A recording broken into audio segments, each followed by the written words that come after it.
అందరికీ నమస్కారం అండి. మాది విజయనగరం జిల్లా మెరకముడిదాం మండలం బాడాం గ్రామంలో గత 10 సంవత్సరాల నుంచి నేను వ్యవసాయం అనేది చేస్తున్నాను. గత 4 సంవత్సరాల నుంచి ఈ పిఎండిఎస్ విత్తనాలు అనేది వేయడం జరిగింది. అదేవిధంగా మొదటి సంవత్సరం వచ్చేసరికి జీలుగా జనము పచ్చిరొట్ట ఎరువులు అనేది వేయడం జరిగింది. రెండో సంవత్సరం వచ్చేసరికి జీలుగా జనంతో పాటు ఒక 9 రకాల విత్తనాలు కలిపి వేయడం జరిగింది. అందులోని ఆకుకూరలు అనేది వేయడం జరిగింది.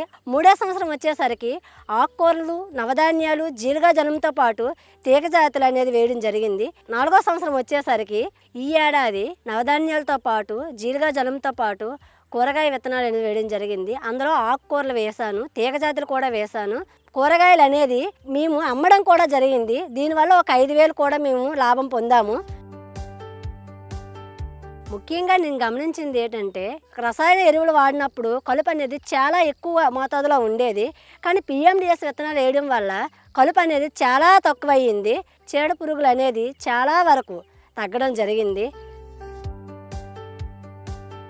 నవధాన్యాలు వేయడం వల్ల భూమి గుల్లబారడం అనేది జరుగుతుంది.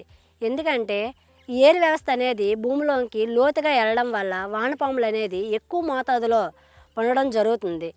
అందువల్ల భూమి ఎక్కువగా గుల్లబారడం కూడా జరుగుతుంది.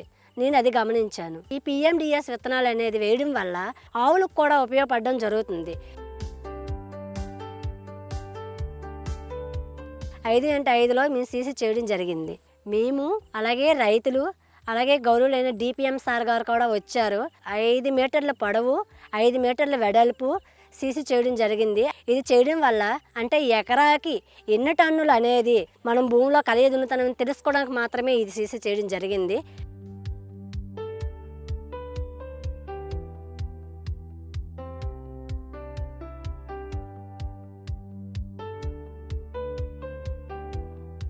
ఎకరాకు 12 కేజీలు వేయడం వల్ల 7 టన్నులు అనేది రావడం జరిగింది.